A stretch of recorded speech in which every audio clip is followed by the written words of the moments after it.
Hey guys, quickly before the video starts, be sure to give it a like. Don't forget to follow me on Twitter at twitter.com/sheriff_VD. I also live stream at twitch.tv/sheriff_VD. Links for all this are going to be in the description below, as well as other important things such as ebooks and other things for you guys. And Jesus fucking Christ, don't forget to fucking subscribe! Hey, what's going on, guys? Your boy here back on the Madden 17.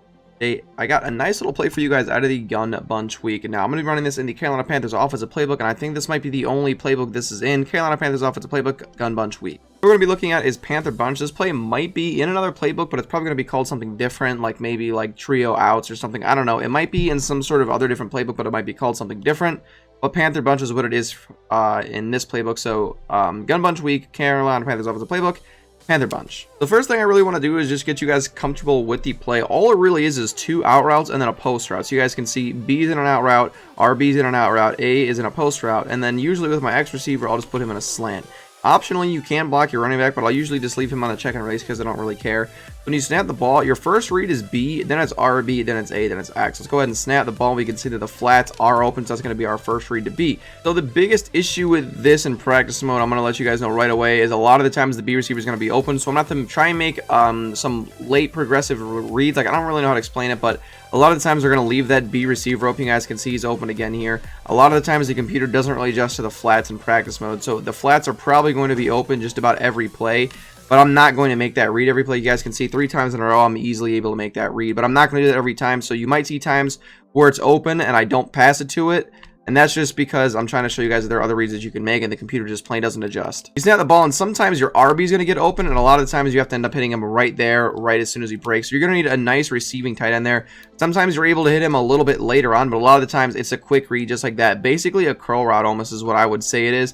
But then there's other times where like he gets open a little bit later like that.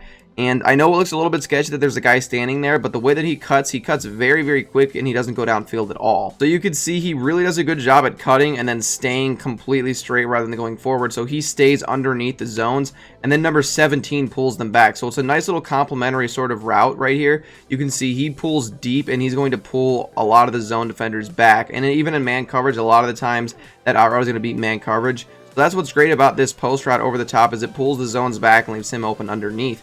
Now, I know my B receiver is open, like I was saying earlier. I'm going to try and not make that read every single time, even though it's pretty much going to be open every single time. So a lot of the times, the A receiver is going to be open is in man coverage, like right there. And you're going to find yourself pass leading to the right, or even just lobbing it up depending on who they're on.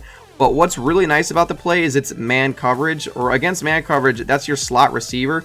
So your slot receiver, a lot of times, depending on what formation they come out, is going to be manned up against a linebacker. So if your opponent comes out in man coverage in a 3-4 or a 4-3, and they're up against a linebacker, you guys can see this time it was up against a safety, but if I lob it up, I'm easily able to burn them because that's how a post route works.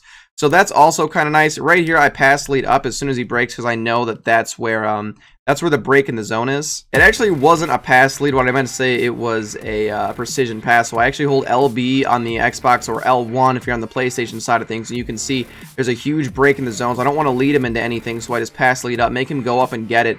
And you can see he's able to trigger a nice catch animation. He's not going to drop the ball. But like I said, guys, the first read is B, then it's RB, then it's A, then we double over to X and Y pretty much at the same time. So snap the ball. B receiver's open right there, so that's who we're going to hit. And this B route is very, very glitchy.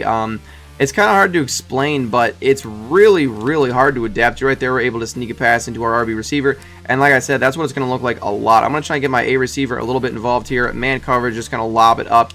And that was kind of a bad break by him. You got to admit, Nelson Aguilar isn't really the best receiver, so he's not going to be able to make a really, really nice cut. But right there, there's a pretty good cut, and he does a horrible job at cutting upfield, but he absolutely burned the safety right there. So that's a pretty good example. So I'm going to try and get my A receiver involved again. Pass lead over to the right. Now I'm going to be able to, that's kind of a force. Let's not look at that. Anyways, trying to get my A receiver involved just a little bit. No, he got a horrible bump right there, so just dump it off to the flats. You can't really come out there looking to hit the A receiver because, like, sometimes they are going to get bumped. There's nothing that can be done about it. But right there, we should be able to hit him right as he breaks past the linebacker. Very good pass by Carson Wentz. I also want to point out, this is a pretty decent play to use the rollout mechanic on. I say as Nelson or fucking Carson Wentz just throws a duck. But the roll mechanic where you just tap the RT button once as fucking Jesus Christ, that guy was screaming off the edge. But you just tap that sprint button once, fucking really, against goddamn goal line. But you tap that sprint button once to get a nice little jog sort of motion. They're still able to throw up a pretty good pass. You guys can see we're going to use it right here. Hit our A receiver, and what that does is it gets you a little bit of a better angle whenever you whenever your receiver makes that break. It's at a better angle to be able to throw the pass. What I mean by that is you can see that he's behind him. So from the angle I'm at, if I'm standing in the pocket, if I throw that ball, who was this? Barry Church is going to probably be able to undercut that route just by the way that his positioning is. But since I'm over to the right side, it's more of a direct pass rather than over the shoulder. So it just makes it a little bit better to zip the ball into the A receiver. That's what it's really about, is getting it to the A receiver and a late read to the RB receiver. Like you can see, there's a decent late read to the wide receiver, or to the RB receiver. But unfortunately, Carson Wentz is unable to get the pass off. Once again, right there, he's unable to get the pass off. My X receiver was actually the most open right there. But this time they blitz off the right side like over and over again. Man coverage right there, easily able to burn everybody. I just want to show you guys that roll mechanic one more time, and it's not going to be this time, of course, because they came out in freaking goal line, man. Come on. This is actually the first of 2 videos because I want to show you guys other adjustments that I like to make to this play, and it's actually a really, really nice play. And there's other adjustments that you can make, because if you're playing against someone who's pretty good, well, I guess not pretty good, but knows how to make decent adjustments, what they'll probably do is just flat a guy out, put a purple out, and then just cover the deep part himself. And that's probably going to stop it, but yeah, there's ways that you could adjust to that. You guys, the rollout mechanic one more time. Of course, they blitz off the right side, so it's going to be a little bit more difficult. But right there, get a good angle to my, I believe that's, I already forgot, that's my A receiver maybe. I don't know, but Nelson Aguilar.